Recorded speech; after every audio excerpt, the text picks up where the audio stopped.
Hi, I'm Teresa Shaw, and this is my older adult oral video presentation for Social Work 501 at Widener University. And basically today I'm going to be focusing on a specific stage of Erikson's biopsychosocial theory of development, and just a little background on Erikson's theory.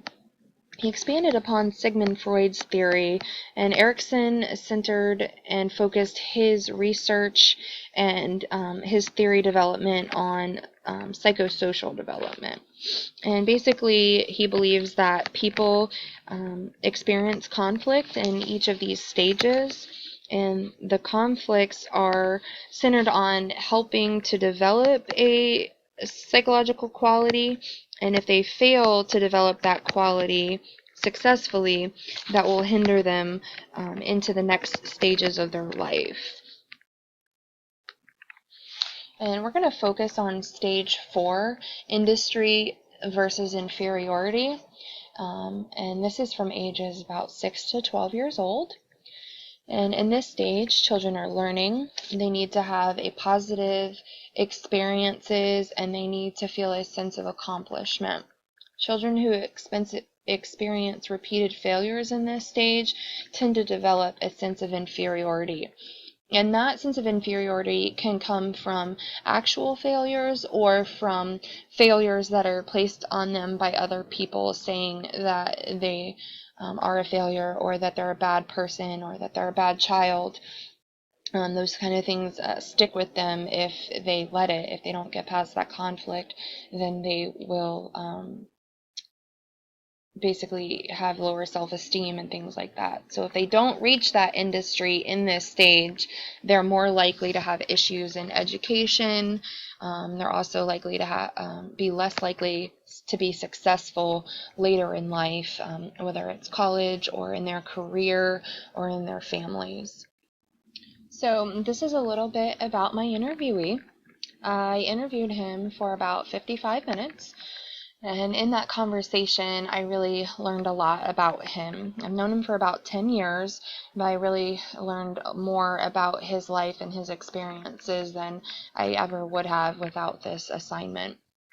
So he's a 68-year-old male, and he was drafted into Vietnam shortly after he turned 19 years old. And that's important because some of the things from stage 4 of the industry and versus inferiority played a role in him in Vietnam, as well as coming back from Vietnam. He is a father of 3. He eventually gained his PhD in Christian ministries. He is a recovering addict and a pastor. So focusing on the stage 4 development of my interviewee, he had a great relationship with his teachers, and he was very accomplished in school. He considered himself to be a teacher's pet. He played with other children on a regular basis. They played sports and rode bikes, and he did a lot of role playing of cops and robbers and cowboys and Indians, and they frequently went to the YMCA. He attended church several times a week. He said usually at least on Sundays, and most of the time on Wednesdays as well. He went to Vacation Bible School every time that it was available. He attended a 14-week development course where he learned scripture from the Bible and a lot about Christianity that he attributed to helping him later in life as well. His challenges in this stage were the relationship with his father. He was constantly trying to please him. There was domestic violence in the home, both the father towards the mother and the father towards the children. It was both physical and emotional. He would constantly call the children names and make them feel that they couldn't do anything right, and he was very physically abusive to the mother. His accomplishments in this stage, according to him, were that he was on the honor roll. He always made good grades in school. He completed the church classes, which was big to him. He felt like that was a huge accomplishment. And he also learned how to ride a bike, which gave him a great sense of accomplishment and freedom. He was able to get on his bike and go where he wanted to go and kind of stay away from the helm a little bit, where he didn't feel loved or wanted. And so that gave him the freedom to go out and kind of be himself. The psychological crisis was that his father was very hard to please and abusive towards him and his siblings and his mother. He recalled always trying to please his dad, but he couldn't. He excelled in most things in his life for the sole purpose of trying to please his father, and it caused a strain on their relationship and caused him to have a low self-esteem and a lot of self-doubt throughout most of his life, up until about the 40s. The crisis resolution, the biopsychosocial factors that hindered him was the relationship with his father and the intimate family violence, as well as the family violence in general, both towards his mother and towards the children. And then the U.S. Army and the Vietnam War, he felt like that brought him back to his father when he came back from Vietnam, and saying that he had done the wrong things and not appreciating anything that he did do whenever he thought he was doing the right thing. So it definitely brought back some of those feelings. And his oppression during this specific stage 4 was early sexual experiences, as he called it. I believe that it was a sexual abuse because he was 12 years old and the girl was 16 years old. And now we know that that would be a statutory sexual assault. But I guess back then they didn't really see it like that, and he doesn't really feel like it was a problem for him, but I think that it did hinder some of his relationships later in life. He also went to boarding school whenever he was 12 years old, where he experienced quite a bit of hazing.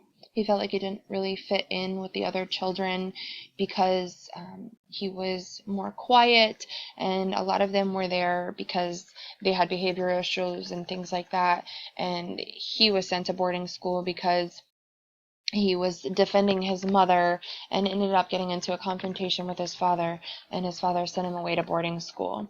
And he was very interested in academics, and he loved to learn, and that kind of set him apart from the other children. And like I said, he experienced quite a bit of hazing because of that.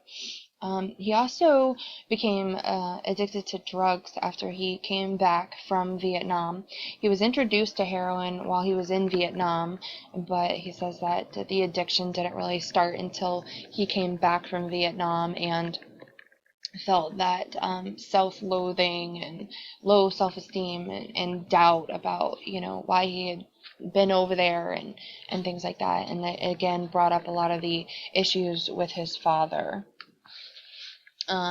So the resolution and what helped him to facilitate a resolution, biopsychosocially speaking, was that he was successful in school.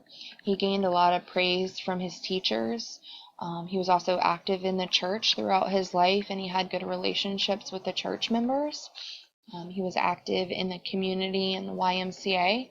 And later in life, he became very active in Alcoholics Anonymous and Narcotics Anonymous, where he was able to feel like he was accomplishing something and bettering his life as well as others.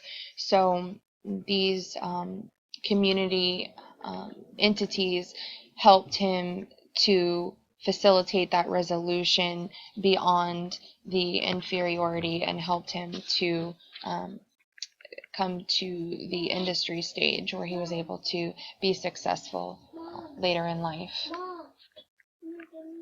We're going to talk a little bit about Jean Piaget's theory of cognitive development. And this theory focuses on child development and how their views of the world are formed. There are 3 concepts related to gaining, organizing, and expanding one's knowledge of learning new things. And basically, first of all, there's schemas which are developed when we're babies. And these schemas are developed at how we view things that are happening around us and to us, and we develop them. And then through accommodation and assimilation, we're able to change or expand those schemas, and we develop and learn new information that's able to change those schemas. And it's really important in Jean Piaget's theory for us to constantly be building those and to recognize if our schemas are incorrect and to develop that new information so that we can progress in a positive manner. Piaget's theory also has stages, and in those stages, they are based on ages as well. The ages are expanded more so than in Erikson's theory. So in the first stage, which is birth, so approximately age 2, children know the world primarily through their senses and their motor movements and developments. And then the pre-operational stage, which is 2 to 7-year-olds, they develop their language and their symbolic play and things like that. So they kind of learn through play and interacting with others and talking and hearing other people talk. In the concrete operational stage, which is 7 to 11, this is more logical thought emerges, and children struggle with abstract and theoretical thinking. And this is where religion and things like that come into play. They kind of learn new things and things that aren't just common knowledge. It goes beyond that into things like, like religion and Christianity, and do you believe in Jesus or God, or things that are, not being able to be seen, something that you have to believe in.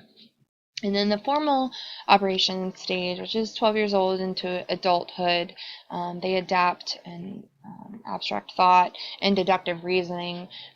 They're able to be, if it's related to faith, that, it's okay to have faith, and this is why I have faith, and so they can go through that into adulthood, and they are able to adjust their schemas through education and deductive reasoning and realize, whether their schemas are incorrect or not.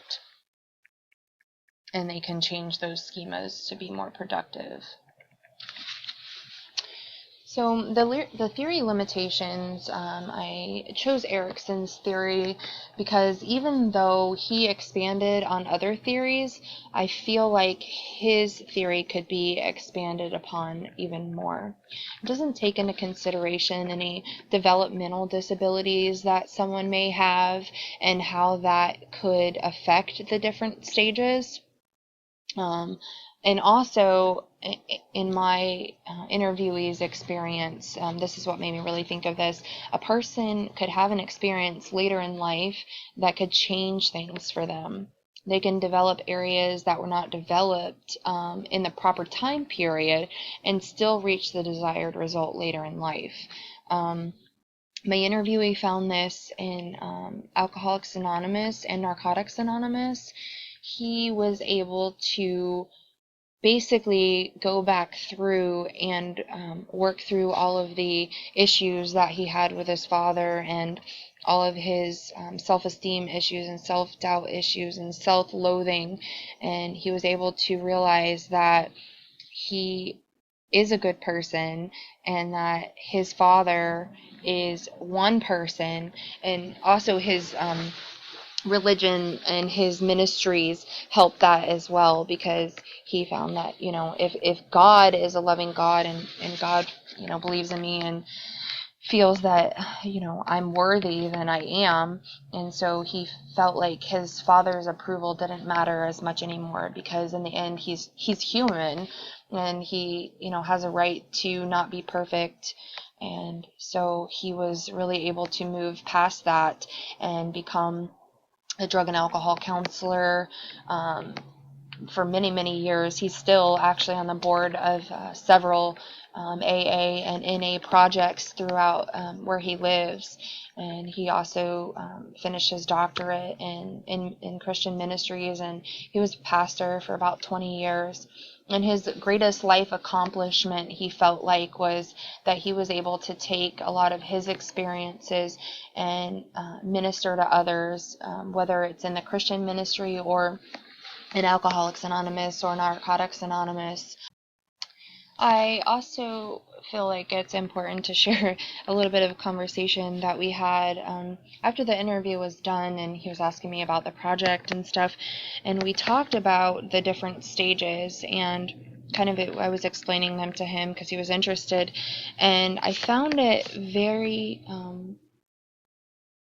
intriguing how we went to look back at the stages and what he had said during the interview, and how it was so spot on. And the one that he really had like an actualization about was the generativity versus stagnation, and realizing that, when he was about 65, 64 years old, he realized that he had done great things in life and he had retired, but he was still, teaching in NA and AA, but he had kids and grandchildren, and definitely things to live for and to leave behind him that he felt was a legacy.